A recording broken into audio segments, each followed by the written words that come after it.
February 9th, here in New Hampshire, you and the other people in this great state are going to have to make a very important decision. And essentially what that decision is about, if you're going to participate in the Democratic primary, what that decision is about is whether we think that establishment politics and establishment economics is good enough, or whether in fact we need to go in a new direction, whether we need. Presidential candidate Bernie Sanders vows to take down the establishment, a swing at his chief Democratic rival Hillary Clinton. The strategy seems to be working for the Vermont senator, with recent polls showing his numbers inching toward Clinton's and in some cases topping her. So joining us now for some analysis, Justin Safey, a former advisor to Jeb Bush, and Ed Espinoza, a Democratic strategist. Thank you both for joining us. How are you both today? Thank you very much. Doing great. No snow here in Miami. Okay. Good to be here. Yeah, I bet. I want to start with you, Justin. Will O'Malley be an important character come Iowa? Because a lot of people are going to be caucusing. Perhaps there's going to be a bullseye on some of his supporters.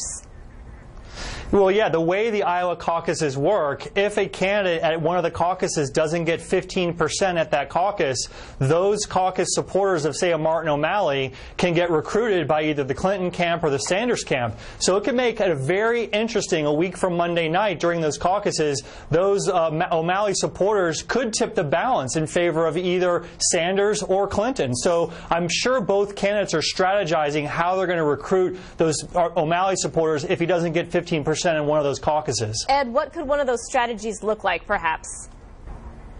Well, what they're going to do is they're going to have certain ways that they can. Up until now, people have been playing nice with. I'm going to let Ed go. Justin, people have been playing nice with O'Malley because they don't want to upset his supporters and they want to make an appeal to those campaigns. But Justin makes a good point. The threshold for viability in an Iowa caucus is 15%. O'Malley doesn't have that. He has well into the low single digits at this point.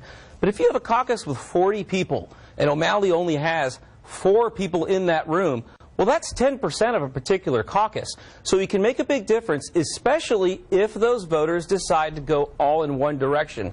That's what remains to be unseen, and we don't have a good idea right now of where those voters might be going. Okay, Ed, I want to continue with you before we get back to Justin. Well, actually, I'll let you fix your IFB first. So let me go over to you, Justin. We've seen some stronger rhetoric between Hillary Clinton and Bernie Sanders, especially at their last debate. She was really separating herself, supporting President Obama with the Obamacare, the Presidential Health Care Act.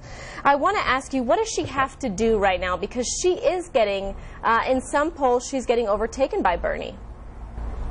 Well, she's got a big challenge on her hands because she lost Iowa to Barack Obama in 2008, and right now the polls show that it's within the margin of error between those two. So she's really got to, she really, I think, has to win Iowa. I think it'll be a huge detriment to her campaign if she's not able to win Iowa, given all the establishment support that she has. So she's got to get in there and really just fight for the next 8 days, grassroots campaigning like never before. And Ed, I want to ask you, what if Secretary Clinton does not win Iowa? How does that change the landscape, looking ahead to New Hampshire? You know, Secretary Clinton's always been the underdog in Iowa. She was the underdog there 8 years ago. She should be the underdog again there now. It's just historically been a challenging place for her. The important thing to remember here is that she's doing very strong in South Carolina, very strong in Nevada, and this is probably going to be a long primary. Whoever wins Iowa and New Hampshire clearly will have some momentum. They'll have the wind at their back, but I don't think it's the end of the road for her if she doesn't win both.